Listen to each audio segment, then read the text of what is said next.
Don't you dare, ref. That's he got the ball. Good afternoon, Tottenham fans worldwide, and happy Saturday to you all. Hopefully you've been out having a great day with loved ones and family and doing the things that you enjoy doing the most. But make sure you set your alarms because we are the early kickoff tomorrow, lunchtime, 12:30 p.m, as we travel to Tamworth to take them on in the FA Cup third round. And this really is the magic of the FA Cup, non-league versus Premier League. Now, many in the media are building this up as a potential giant killing because of Tottenham's recent history in the FA Cup in years gone by. But also, many of Tottenham fans around the community are also concerned of an upset here. However, I'm not really too concerned. Two reasons why. One, it's all about turning up with the right application and the right mentality. In years gone by, we've had a squad of players, full internationals by the way, who've come out in fixtures like this and ultimately thought they were too good to sort of play in these games. However, Postecoglou mentioned it in his pre-match press conference about coming out here with the right attitude and the right mentality so that it doesn't turn into a tricky game. So there's a recognition inside the camp which eases my concerns. And secondly, in years gone by, we've had defensive managers going into these games, and the way we used to playing is drawing the opposition onto us and looking to counter.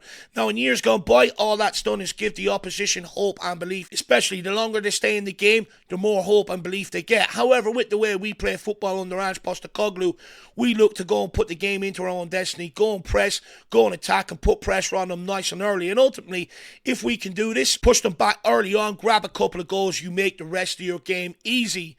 Lastly, team selection. This is going to be a difficult one because I know a lot of fans want to see a lot of the younger members on the periphery of the squad get minutes here, even the likes of some of your under 21 players. However, Postecoglou in the pre-match press conference did say that he would look to put out a bit of a stronger lineup than what people are expecting and maybe bring some of the youngsters off the bench as the game progresses if it's going in the right manner.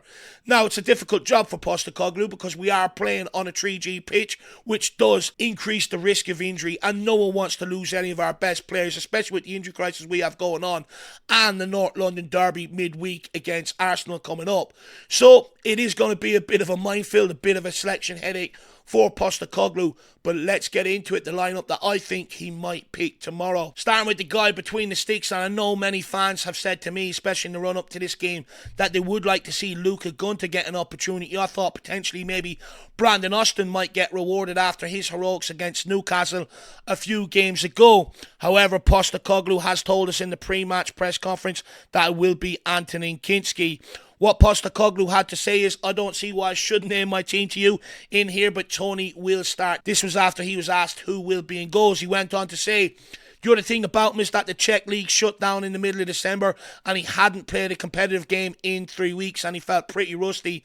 So it's a good opportunity for us to get some more game time into him. He feels like he needs to play. He felt a bit rusty and it makes sense to give him another game and get him back in the group playing football. Now, interesting enough that Postecoglou is listening to what Kinski has asked and what he needs, and he's going to give it to him.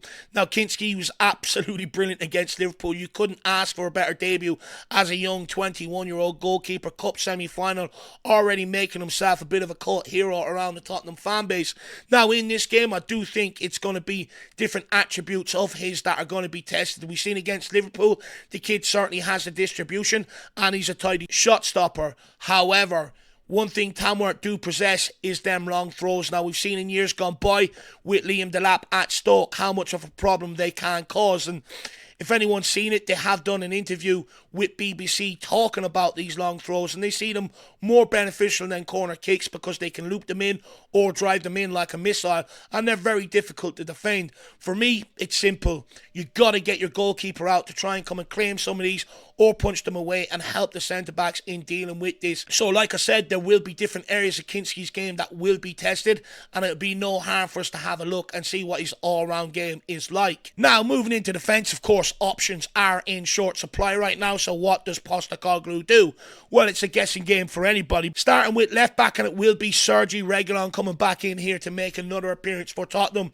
Now, he's had to wait some time, but that second half against Newcastle was absolutely brilliant, trying to lead that fight back. One thing we need from Sergi Reguilon here, shouldn't really be tested too much defensively, but he's going forward, delivering them crosses for our players in the forward areas to try and get on the end of.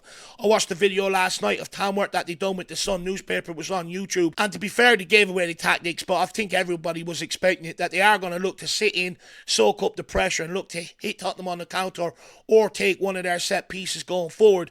So Reguilon's going to have a lot of room. He's just got to deliver quality crosses for the full 90 minutes. Moving on over to right back, it's a bit of a toss-up what Postecoglou should do here. You would argue someone like Pedro Porro and his crossing and passing ability would be ideal to try and unlock Tamworth early. However, with it being a 3G pitch and with Pedro Porro being overused this season, I think we should rest him for that North London derby on Wednesday night. However, I would like to rest Jed Spence as well, but I do think one of them's got to play, and I just think it could be Jed Spence considering he's less minutes in his leg. And then moving into centre-back, and it will be Radu Dragusin, partnered by Alfie Dorrington, hopefully giving young Archie Gray a rest. The kid has been immense since stepping in, and I just think maybe giving that little bit of a breather heading into that North London derby. With Radu Dragusin, look, simply the reason why I have him in here is because of Tamworth's long throws. They've also got 4 or 5 6-foot-plus guys looking to get on the end of him, make themselves a nuisance, and we really need Radu Dragusin's aerial ability here. Look, the rest of it, he shouldn't really be tested too much. He's just got to learn to deal with them set pieces coming in, get up, be commanding, and try and head every single one of them away, and hopefully be a little bit more tidier in possession than what he was against Liverpool. With Alfie Dorrington, he's had to be very, very patient. I'm surprised he hasn't played more minutes already this season because he's been on the bench quite some time, especially with the lack of defensive options. However, Postecoglou has said that this January they will be looking to put him out on loan to gain more regular first-team football because he has been off the back of a long-term injury, and this is what he needs going forward. However, I would like to come in and see him make his competitive debut for Tottenham Hotspur and give him a chance in this FA Cup game. I think it's ideal. He's 19, he's older than Archie Gray, he's good on the ball, good defensively. I don't see any reasons why he shouldn't play. Moving into midfield, and of course we have the benefit of having Papamatta Sarr and James Madison back in the lineup. But we will start with who I think the young 17-year-old Callum Olusesi will make his first competitive debut for Tottenham Hotspur. Now, this kid has been on the bench 13 times this season so far, and he was the one plucked up from the under-21s. He was having a really good campaign for them, and then of course with injury suspensions thinned out our squad, but he was the one selected to come up and fill that void on the bench over people like Tyrese Hall and players like that. So for me, I would be surprised if he doesn't use him here and give him the opportunity to make his debut. It is against non-league opposition. In the under-21s, they do play that EFL trophy, which means they're used to coming up against League 1, League 2 sort of opposition. So it will be no stranger, and he won't be out of place either.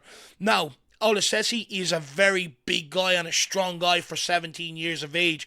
He's very good friends with Mikey Moore, of course, coming through the Tottenham setup together, and now both being in around the senior team together. With Olusesi, he is an industrious player, likes to get around that midfield. He's a workhorse, get stuck in, but also he can play as well, and he does have the goal in him. So I'll be very surprised if Postecoglou doesn't choose to give him his opportunity, especially with the North London derby and the need to rest the likes of Lucas Bergvall, who put in a massive shift against Liverpool, Bissouma as well, and with Bentancur's concussion, options are limited, and I don't think we should take the risk. So I do think Olusesi could be in line to make his debut, and look, I hope it goes really well for him, and hopefully he can put in an absolutely brilliant performance. Now, partner him in midfield, I do think it's important to have a bit of experience in there alongside him, which means I think Papamatta Sarr will make his return from suspension and will play here. I would suppose that Papamatta Sarr would probably play in around 60-65 minutes. Hopefully the game's well done and dusted by then, and then you probably see the likes of Bergvall maybe come in and complete the rest of the game. With Papamatta Sarr, I think his attributes will be needed here if we're looking to keep Tamworth pressed in their own half, keep the pressure on him. I think he's absolutely vital in terms of how he goes around, chases that ball, turns it over and gets us going again.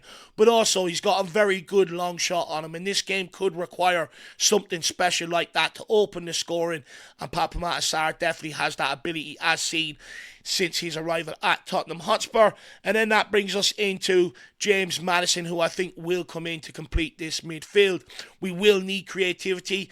Tamworth gave away their game plan in an interview with The Sun that was posted on YouTube yesterday, that they are going to look to sit back, take advantage of the set pieces and try and contain Tottenham, which many teams have done this season.